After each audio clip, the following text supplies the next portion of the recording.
बच्चा पैदा कर पाएगा कि नहीं, तो डॉक्टर साहब बोले ये नॉर्मल है और सारा चीज़ जो नॉर्मल आदमी इंसान करता है उसी तरह। मुझे बिलीव करवाया उस चीज़ के बारे में कि सब अच्छे से हो जाएगा।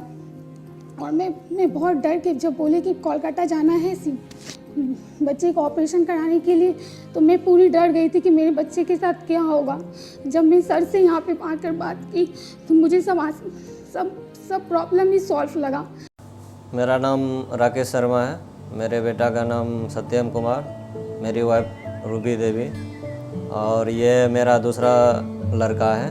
इसका जन्म नॉर्मल तरीके से हुआ था और उसके बाद घर में सबको जो है, इसको 3 दिन के बाद देखा गया तो दूसरी जगह पेशाब का रास्ता था।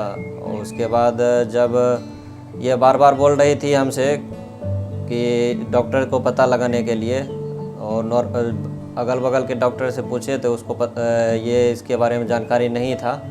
तो मैंने यूट्यूब पर देखा तो कलकत्ता में पता चला कि डॉक्टर अनंत कुमार नागवानी जी हैं, तो उनका यूट्यूब पर व्हाट्सएप नंबर था, उस पर मैंने संपर्क किया। और ये जो बीमारी था इसका नाम मुझे पता नहीं था, और इस बीमारी का नाम हाइपोस्पेडियास है। वहाँ से आने के बाद डॉक्टर साहब जांच लिखे, और जांच लिखने के बाद में मैंने अल्ट्रासाउंड और पेशाब टेस्ट, और उसके बाद एक्सरे करवाए, खून टेस्ट करवाए। उसके बाद ऑपरेशन का डेट मिला, ऑपरेशन हुआ। उसके बाद जो है ऑपरेशन हुआ बहुत अच्छे तरीके से, बच्चे को कोई परेशानी नहीं हुआ। 2-3 घंटे के बाद में जब होश आया तो उसके बाद पानी चढ़ाया गया। उसके बाद जो है 7 दिन के बाद में 3 दिन के बाद 1 घंटा के बाद जो आया था ऑपरेशन थिएटर के बाद, तो पाइप लगा हुआ था, तो पेशाब उसी द्वारा हो रहा था और हम लोग उस समय भी थे। उसके बाद जब 1 सप्ताह के बाद इसका पाइप निकाला गया तो बच्चा एकदम सही तरीके से नॉर्मल के तरह से बच्चे के तरह पेशाब कर रहा है। और बहुत बार पेशाब करने के बाद हम संतुष्ट हुए कि नहीं, सही हो गया है। 7 दिन के बाद पाइप निकाल दिया गया, और उसके बाद नॉर्मल बच्चे के तरह इसका जहाँ से पेशाब होना चाहिए वहाँ से हो रहा है।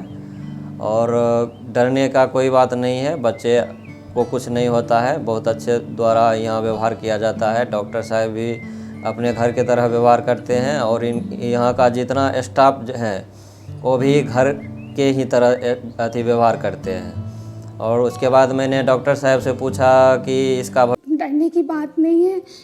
एक कोलकाता में एक सर हैं, डॉक्टर हैं, बहुत अच्छे हैं, वो बहुत अच्छा सर्जरी करते हैं। तो मेरे हस्बैंड ने मुझे बिलीव करवाया उस चीज़ के बारे में कि सब अच्छे से हो जाएगा। और मैं बहुत डर के जब बोले कि कोलकाता जाना है बच्चे को ऑपरेशन कराने के लिए, तो मैं पूरी डर गई थी कि मेरे बच्चे के साथ क्या होगा। जब मैं सर से यहाँ पे आकर बात की तो मुझे सब प्रॉब्लम ही सॉल्व लगा, सब बेटर लगा। मतलब यहाँ सब कुछ बहुत अच्छा है और सब अच्छे से हो गया। ऑल इज भविष्य क्या होगा, ये बच्चा पैदा कर पाएगा कि नहीं, तो डॉक्टर साहब बोले ये नॉर्मल है और सारा चीज़ जो नॉर्मल आदमी इंसान करता है उसी तरह होगा। हमको एक स्पेशल रूम मिला, और उसमें हम और मेरे हस्बैंड और मेरा बाबू, और रात को एक मेरा देवर भी आते थे खाना ले। डॉक्टर साहब कभी न घुसाते थे। हमको तो यहाँ पता नहीं चलता था कि हम हॉस्पिटल में, क्योंकि हमको घर के जैसा लगता था, और सबका बात भी अच्छा लगता था, और हर टाइम आता था बोलने के लिए, और बाबू को भी देखने के लिए आते थे। डॉक्टर साहब भी ठीक अच्छे थे, और जितना भी अंदर में थे वो सब भी अच्छे थे, और हम खुश होकर घर जा रहे हैं।